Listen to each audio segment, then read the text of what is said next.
everybody, this is Cam from Millzy Entertainment. Happy October and welcome back to another entertainment talk video. In this video we will be discussing some of the best kills in the slasher horror movie series Friday the 13th. As shitty as it may be, but we're not going to focus on that.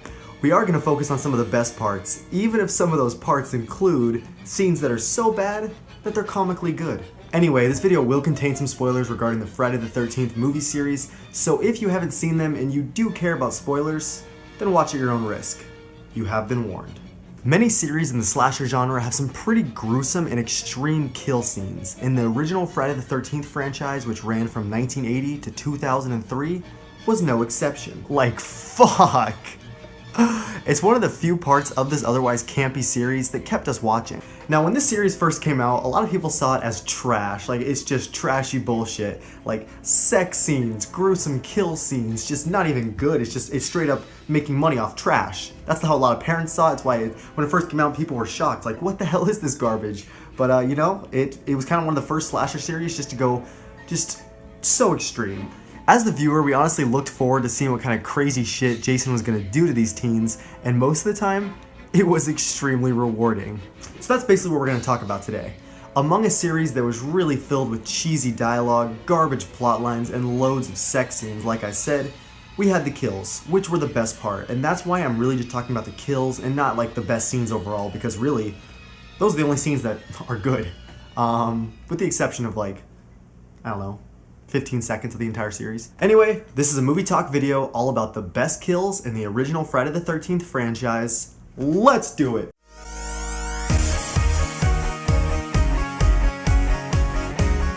First up, we have from the original Friday the 13th movie, the scene where Kevin Bacon is done getting it on. So, he's just chilling, he's just gotten it on. It's Kevin Bacon in one of his first roles in the original Friday the 13th. And the killer, who ends up being, Pamela Voorhees, Jason's mother, puts the blade, or what the hell was it? It was a blade, right? I believe in this one it was a blade. I don't remember. I'll put a correction if I'm wrong. It's been a while since I saw this one. Right through his neck. Like, holy shit.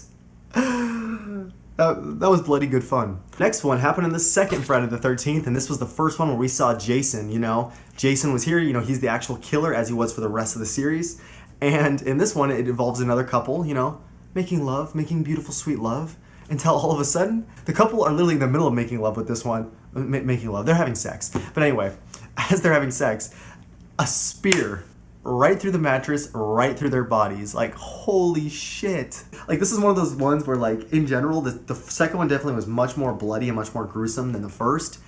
And this one kill was just no exception. I honestly always love this because it's just, the shock value. Like, are you kidding me? He puts it through the mattress and through both of their bodies? Like, fuck. What I think is funny is that some of the best scenes in the Friday the 13th series happen before he even gets his mask. Like, some of the best kills happen in the first two.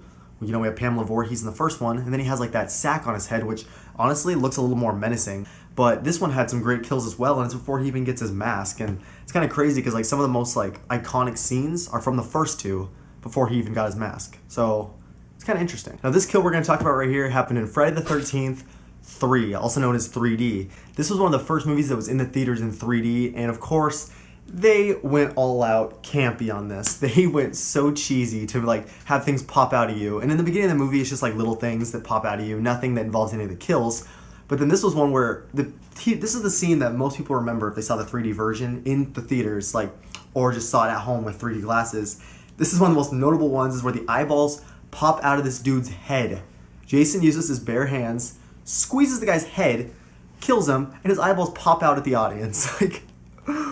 It doesn't get more dramatic and non-believable than that. But they really went all out on using that gag, and I think that kill is the most notable of all the kills in that movie because of that, how the eyeballs just literally pop out at you.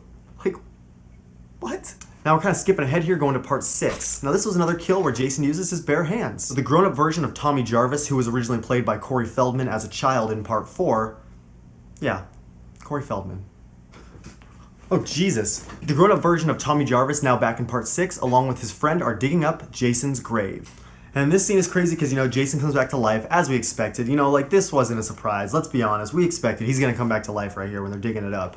But as they're digging it up, Jason comes back to life and literally rips the guy's heart out with his bare hands.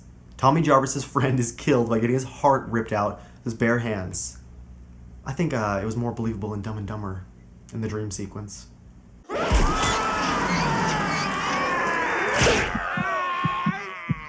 One thing I will say is I always thought that Tommy Jarvis was going to become the new Jason. When he's a child, you know, and everything happens, Jason's killed, and Tommy just kind of goes crazy at the end, and you expect, like I honestly expected, holy shit, like he's going to be the next Jason. He's going to grow up to be Jason, or maybe just be a child, like a killer as a child.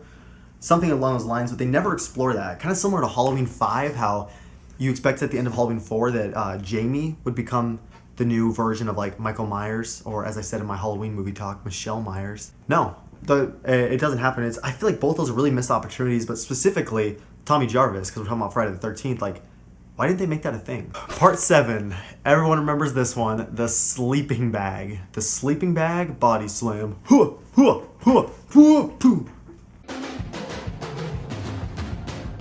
anyway, sleeping bag body slam. This girl, Judy, is hiding under the covers after, you know, she just got done with her boyfriend. You know, many scenes are like this. Like, these teens just, they're horny as fuck. They can't stop. She's waiting for her boyfriend to return as she's hiding under the sleeping bag. And then she gets slammed around by Jason. Jason literally just slams her body around. It's beautiful. It's art.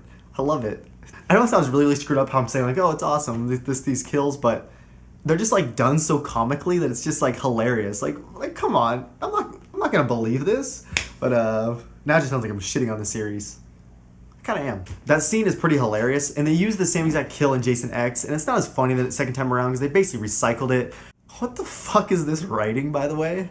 Hey, you want a beer? Or do you want to smoke some pot? Or we can have premarital sex. Now, talking about Jason X real quick, we're going to go back because I want to talk about Jason Takes Manhattan. I know you guys are all waiting for me to talk about that movie. The best kill is where, you know, the space doctor, Adrian, gets her head, she starts drowning in liquid nitrogen when Jason puts her head under the liquid nitrogen, and then he brings it up, you know, her head's frozen, and he slams it on the table, shattering her head. Like, huh? But it's just, it's hilarious. I remember the first time I saw this movie was on TV, and my jaw just dropped. This is one of the only ones I don't own, and I was just like, excuse me? Fuck. Like, let's watch that replay.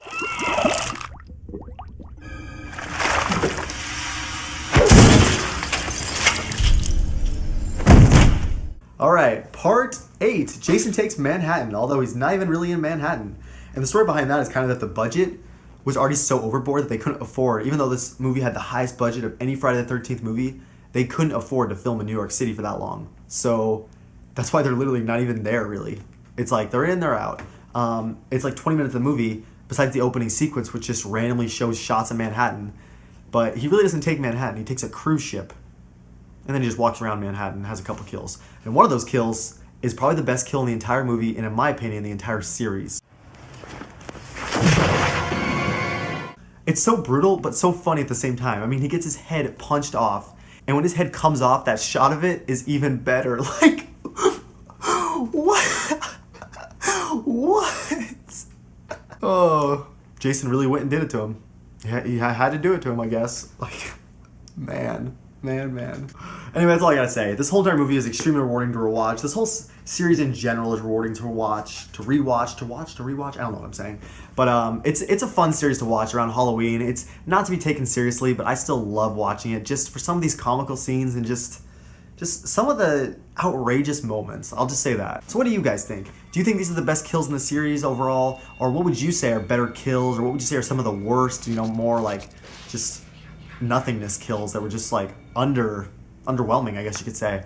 And then in general, what do you think of my thoughts on some of these movies? I'd love to know what you guys think about my discussion on these movies and of course the kills and just the fact that the series took a really weird turn after part 7.